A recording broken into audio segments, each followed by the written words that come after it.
অনেকে বলতে পারেন সুফিদের আসলে দায়িত্বটা কি? সুফিদের দায়িত্বটা কি? এই পৃথিবীতে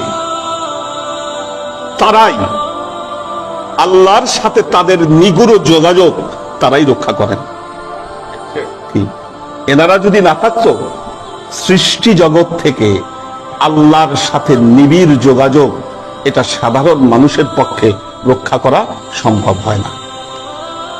সাধারণ মানুষ রক্ষা করতে পারে না। এই যোগাযোগ যারা রক্ষা করেন তারাই হচ্ছেন ওলি আল্লাহ, তারাই ওলি আল্লাহ। যদি তারা না থাকতেন, এই পৃথিবী তার ভারসাম্য হারাতো। ওলি আল্লাহরা প্রচার বিমুখ কেন জানেন?